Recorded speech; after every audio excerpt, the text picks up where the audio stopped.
मैं अब इनकी हिफाजत करूं या मैं इन माफिया के साथ झगड़ा करूं?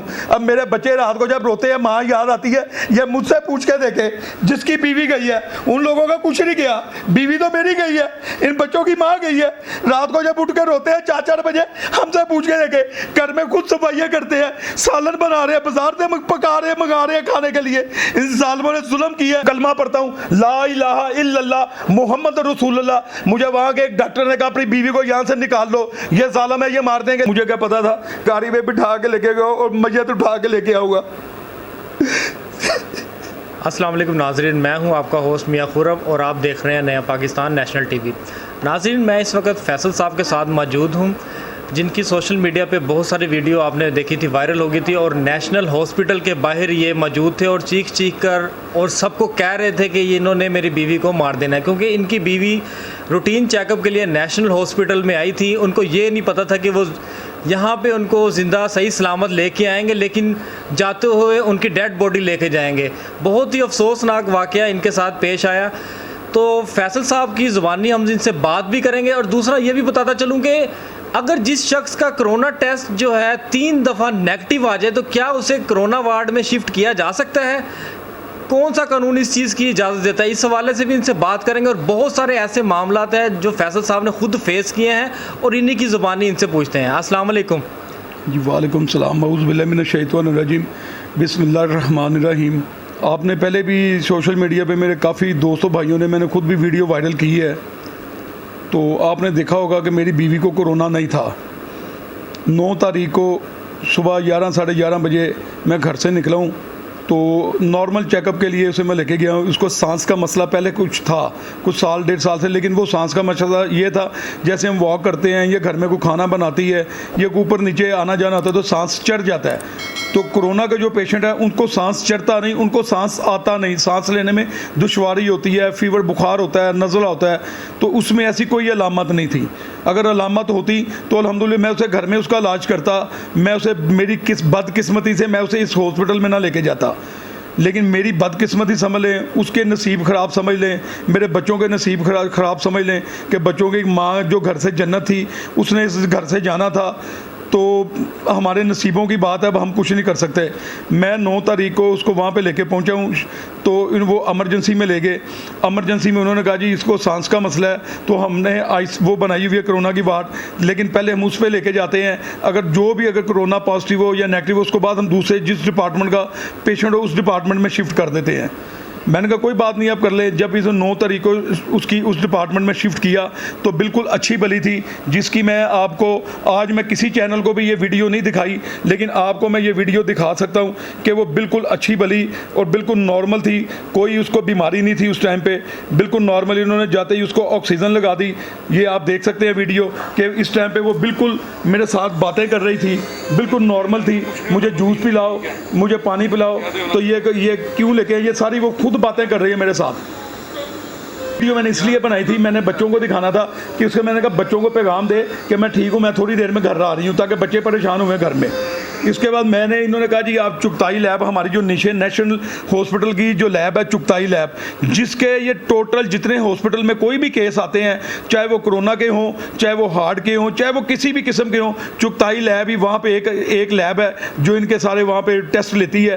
तो इन्होंने कहा जी ये चुगताई लैब को दे दो। मैंने एक चुगताई लैब को दे दी और एक अपनी मर्जी से शौकत खानम को दे दिया। मैं कि शौकत खानम भी बड़ा दारा है, चलो दोनों की रिपोर्टें, अल्लाह ना करे जी अगर एक ही रिपोर्ट नेगेटिव आती तो सारी बात है दूसरी की भी नेगेटिव आएगी। लेकिन मैं अभी रिपोर्ट लेके वापस नहीं पहुंचा, तो डॉक्टरों ने मुझे कहा, जो वहाँ पे उस टाइम पे डॉक्टर थे, पीजी डॉक्टर थे, मैं लिख के देता हूँ आपको, वो पीजी डॉक्टर थे, कोई सीनियर सर्जन नहीं था। उनको वेंटिलेटर भी नहीं चलाना आ रहा था, जो मुझे अब पता चली है मालूमात वहाँ से कि उनको वेंटिलेटर भी नहीं चलाना आ रहा था कि वेंटिलेटर के पाइप कहाँ पे लगाने हैं, इसको ऑपरेट कैसे करना है। तो खुदा इन लोगों ने, अल्लाह ताला का इन पर इंशाल्लाह इन पर कहर पड़ेगा अल्लाह का।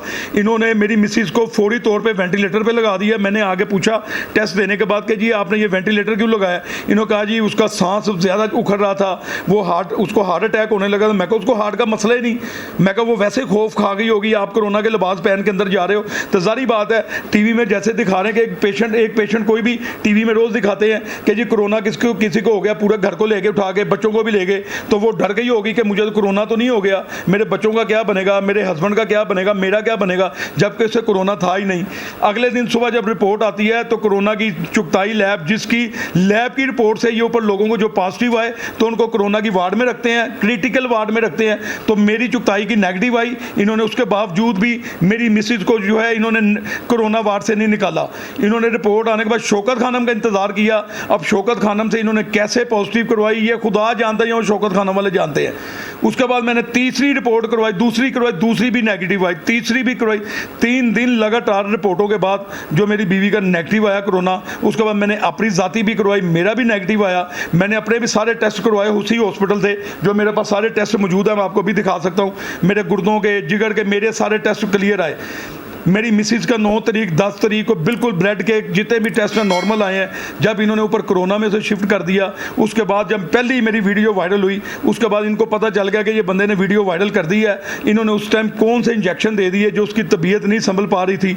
इन्होंने उसके बाद डेली, कोई दिन ऐसा नहीं होता, मुझे बताएं अगर मेरी बीवी कोरोना की थी तो कोरोना की वार्ड में कौन सी ऐसी कोरोना की मेडिसिन है जो एक दिन में 90 हज़ार 70 हज़ार रुपये की मेडिसिन थी।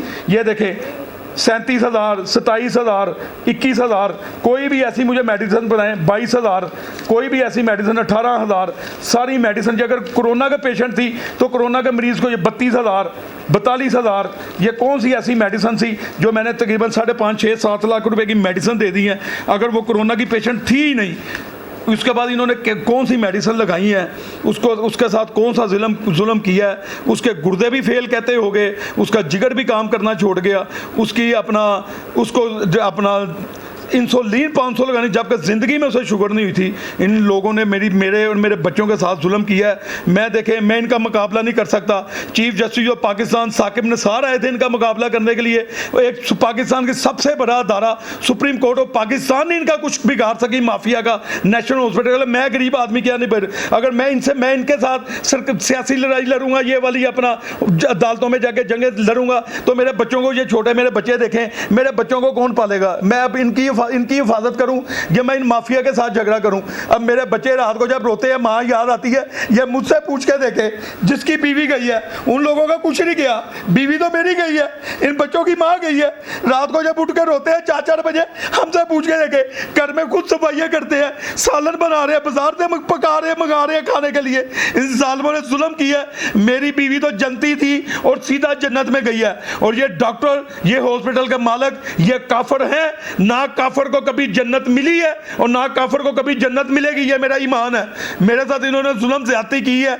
और ईद के दिन मैं कुरान पाक पे, अभी कुरान पाक आप ले, मैं कुरान पाक पे हबी हलफ देने के लिए तैयार हूँ। कुरान का नाम ले कुरान, मैं कलमा पढ़ता हूँ, ला इलाहा इल्लल्लाह मुहम्मद रसूलुल्लाह। मुझे वहाँ के एक डॉक्टर ने कहा अपनी बीवी को यहाँ से निकाल लो, ये जालिम है, ये मार देंगे। लेकिन मुझे उस टाइम पे समझ नहीं लगी इस डॉक्टर ने ये मुझे क्यों बात की है। उसके बावजूद मैं अपनी बीवी का वहाँ पे इलाज करवाता रहा हूँ। लास्ट दिनों में, ईद के दिनों में, कोई वहाँ पे सीनियर डॉक्टर कोई इसको चेकअप के लिए नहीं आया। वो जो स्टाफ थी अंदर जो आईसीयू में, वो सारी जो दिन में स्लीपर जो वहाँ पे सफाई करते थे, रात को उनको डिस्पेंसर बना के उनसे मेडिसिन लगवाते रहे हैं। ये मैं कौन सी इनकी बात आपको बताऊँ। मैंने जब भी मैंने इन्हें कहा जी ये कौन है जी, ये मेल फीमेल को मेल क्यों कर रहे हैं यहाँ पे डिस्पेंसर आपके, ये तो स्लीपर है, सुबह सफाई करता है। वो कहते हैं नहीं जी हमने इनको डिस्पेंसर का भी कोर्स करवाया हुआ है। तो ये तो इतना बड़ा हॉस्पिटल, आईसीयू में ईसीजी करने के लिए कोई डॉक्टर नहीं। मेरी एक वीडियो वायरल होगी जिसने आपने जिसमें देखा होगा कि ईसीजी करने के लिए कोई डॉक्टर नहीं था। जब मैं नीचे जाता था ये अंदर से लॉक करके, डॉक्टर अंदर जो नर्स स्टाफ थी वो लॉक करके बैठ जाती थी। मैंने जाकर दरवाज़ा ज़ोर से नॉक किया कि खोलो, मेरी बीवी आईसीयू में क्रिटिकल है, आपने वहाँ पे अंदर लॉक क्यों किया हुआ है, जबकि आईसीयू को लॉक करना बनता ही नहीं। उसके बावजूद इन लोगों ने उसे पता नहीं कौन सी मेडिसिन दे दी, इतनी अच्छी भली गई। उसकी कितनी ज़्यादा, उसका वेट 65 होगा, कितनी उम्र है उसकी, 36-37 साल एज थी। इन्होंने जालिमों ने पता नहीं कौन से मेडिसिन दी है, उसके बाजू फूल गए, चेहरा फूल गया, जिस्म पे डोर से ऐसे जिस्म पे बन गए जैसे किसी के ऊपर गर्म पानी फेंकते हैं ना तो पानी के बन जाते हैं निशान, ऐसे उसके जिस्म पे बन गए। इन लोगों ने पता नहीं कौन कौन सी डोज मेडिसिन दे दी उसे। और यहाँ तक जब ईद वाले दिन मैं गया हूँ, ईद वाले दिन मैं और मेरे बच्चे हम लोग ईद की नमाज पढ़ के सीधा माँ को पास चले गए, पापा मामा के पास जाना, ईद मामा के पास चलते हैं। हम तीनों बच्चे और मैं चारों गाड़ी पे बैठे हैं, सीधा वहाँ पे हॉस्पिटल चले गए। तो वहाँ पे जाके देखा कोई डॉक्टर सारा दिन उसे चेक करने नहीं आया, वो बेचारी वेंटिलेटर पे, और उसके मुंह से ब्लड आ रहा था। मैंने कहा जी इसके मुंह से ब्लड क्यों आ रहा है? कहते जी वो वेंटिलेटर लगा हुआ इतने दिनों से, उसकी वजह से अंदर वो इन्फेक्शन हो गया जिसके वजह ब्लड आ रहा है। लेकिन मैंने बाहर से 2-3 डॉक्टरों से पूछा कि यार वो ब्लड क्यों आ रहा है? कहता जी वो उसको मेरे ख्याल से उसका ब्रेन जो है वो डैमेज हो गया है और ये इंजेक्शन लगाते जा रहे हैं, वो इंजेक्शन की वजह से वो अंदर की चीज़ें उसकी फट रही हैं, मुंह से ब्लड आना शुरू हो गया। तो वाकई ये ही हुआ। ईद के तीसरे दिन चौथे दिन इन्होंने मुझे बुलाया, डॉक्टर हुसैन जैदी हैं जो वहाँ के जो हेड थे वहाँ पे, उन्होंने मुझे कॉल की, कहाँ पे आप जल्दी से आओ, आपकी बीवी बड़ी क्रिटिकल है। बस अल्लाह के सहारे है, इसका ब्रेन हमने चेक किया है कि ब्रेन भी डैमेज हो गया है। मैं कहा जी इसके गुर्दे भी खराब हो गए, जिगर भी खराब हो गया, शुगर भी 400-500-600 हो गई और इसके दिमाग ब्रेन भी डैमेज। मैं कहा कौन सा जुल्म किया है? मैं डॉक्टरों को एक बात करके निकला, डॉक्टर साहब मेरी बीवी तो देखे, मेरी बीवी के साथ जिसने ज्यादती की है, मेरा ईमान है, मैं मुसलमान हूँ, मेरा ईमान है, जो नबी पाक सल्लल्लाहु अलैहि वसल्लम पे उनका दरूद पढ़ने वाला है, अल्लाह का कलमा पढ़ने वाला है, उसका ईमान कमज़ोर नहीं होता। मैं कहा मेरा ईमान है, मेरी बीवी के साथ जिसने जुल्म ज्यादती की होगी, इंशाल्लाह मेरे नबी के सदके अगर मैं या मेरे बच्चे सारी ज़िंदगी तरफेंगे ना, वो भी तरफ के अपने घर में रातें गुजारेगा, उसको कुदरत की तरफ से उसको नींद नहीं आएगी जिसने मेरी बीवी के साथ ज्यादती की होगी। एडमिनिस्ट्रेशन को, इन सब को मैं ये बात की, इन्होंने डेथ बॉडी मेरे हाथ में दे दी और मुझे कहा जी आप डेथ बॉडी ले जाओ। इनका डेथ बॉडी, इनका मेरा बिल 16 लाख कुछ बना था, जिनमें मैंने 11 लाख मेडिसिन के 3.5 लाख इनको दे दिए थे, बाकी कुछ 5.5-6 लाख इन्होंने कहा जी एडमिनिस्ट्रेशन ने आपको छोड़ दी है, आप डेथ बॉडी, इन्होंने गाड़ी मंगवा के हॉस्पिटल ने दी, मैं डेथ बॉडी लेके घर आ गया हूँ। यहाँ पे मेरे बच्चों के हराम मच गया, यहाँ पे 1000-1500 बंदे ने नमाज जनाजा पढ़ी है। अगले दिन जब मैंने डेथ सर्टिफिकेट मंगवाया तो उस पर इन्होंने कोरोना लिख के भेज दिया, ऊपर दिल हार्ट का लिख के भेज दिया, नीचे कोरोना का लिख के भेज दिया। इससे बड़ी जुल्म ज्यादती क्या है? मुझे कोरोना जिनको हो जाता है उनकी तो डेथ बॉडी ये देते ही नहीं है। तो कोरोना था ही नहीं, ये तो सारा एक ड्रामा था, ये सारा एक प्रोपेगेंडा था। देखें मैं ये नहीं कहता कि पाकिस्तान में कोरोना नहीं है, कोरोना है, पाकिस्तान में कोरोना है। हम ये नहीं कहते कि ये बीमारी पूरी दुनिया में आफत आई है कुदरत की तरफ से, इसका मुकाबला हम लोगों ने लड़ना है इस कोरोना वायरस से। लेकिन जिसको था नहीं उसके साथ जुल्म ज्यादती करके कोरोना में डाल के उसको मार दिया गया, उसके बच्चों को। कोई पाकिस्तान का मीडिया, अभी किसी को तकलीफ होती है, पाकिस्तान के सारे ही एंकर, पाकिस्तान के सारे ही मीडिया, कोई सियासी जमात हो, कोई भी ऐसा मसला हो, सारी सियासी जमातें उनके पीछे पड़ जाती हैं। तो इन बच्चों की माँ जो गई है, किसी मीडिया के दिल में किसी के, उनके घर में बच्चे नहीं है, उनकी बीवियाँ नहीं है, उनकी माएँ नहीं है, उनको कोई तकलीफ नहीं हुई कि मेरी दर्द समझे, मेरे बच्चों की दर्द समझे। कोई इतना बड़ा मर्द आदमी जितना मर्दी हौसले वाला हो, मैं आंसुओं के साथ रोता हूँ, इसका मुझे मेरी बीवी की तकलीफ है, मुझे मेरे बच्चों की माँ की तकलीफ है। आज मीडिया कोई भी यहाँ पे नहीं आई।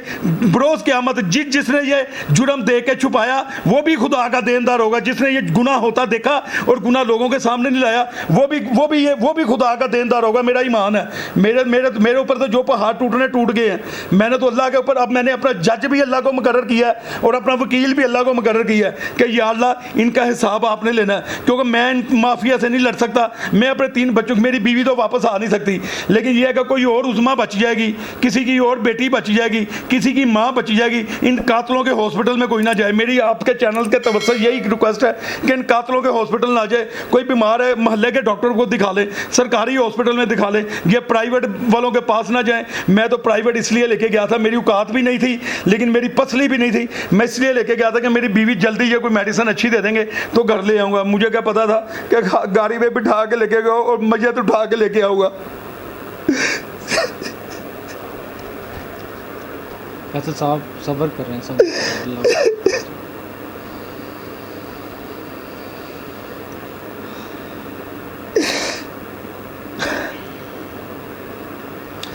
तो ये जुल्म की इंतहा है। मैं यही खुदा से झोली कि अल्लाह इसका फ़ैसला तूने करना है, ना कोई जज करेगा। मुझे पता ना पाकिस्तान की आर्मी इस हॉस्पिटल को कुछ कहेगी, ना चीफ जस्टिस कहेगा, ना रियासत मदीना का दावेदार कहेगा। ये फ़ैसला अल्लाह और अल्लाह के नबी के कोर्ट में दिया है मैंने।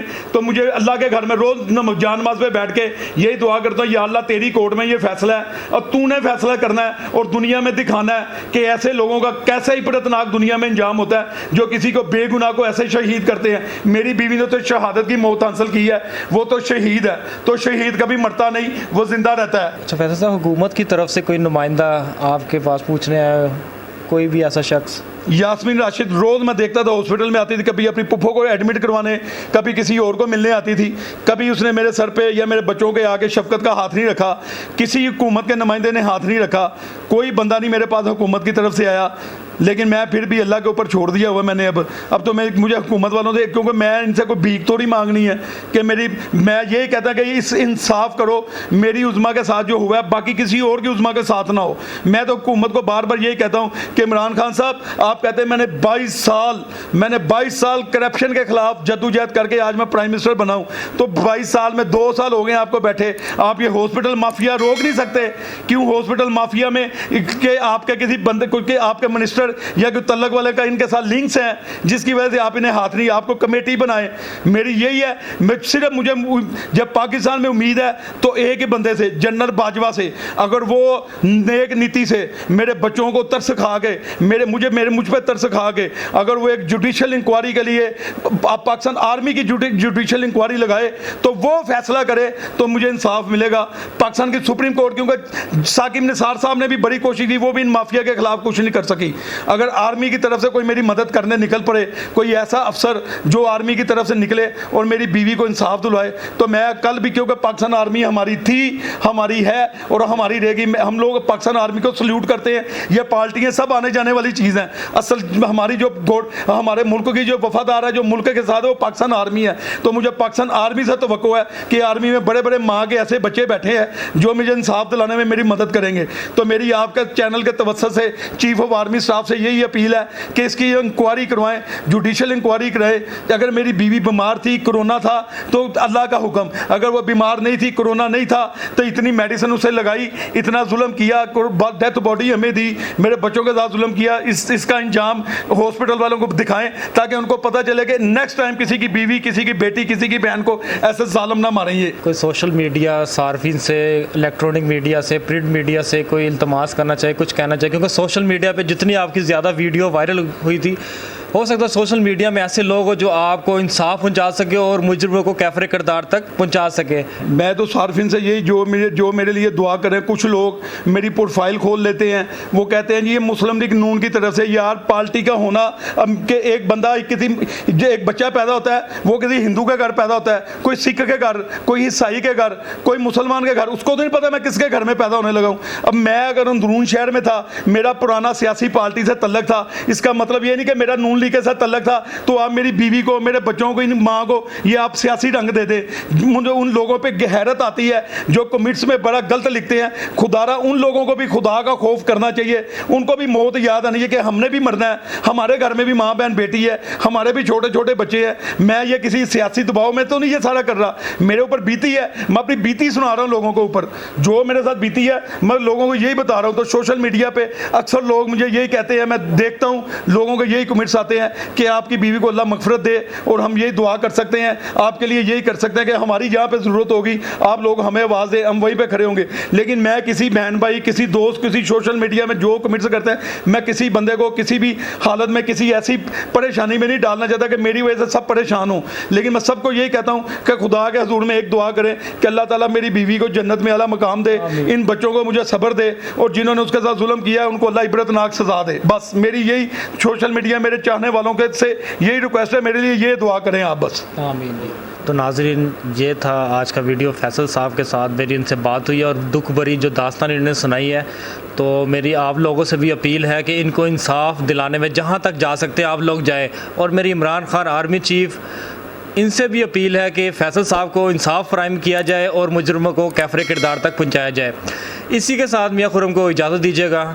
अल्लाह हाफिज़।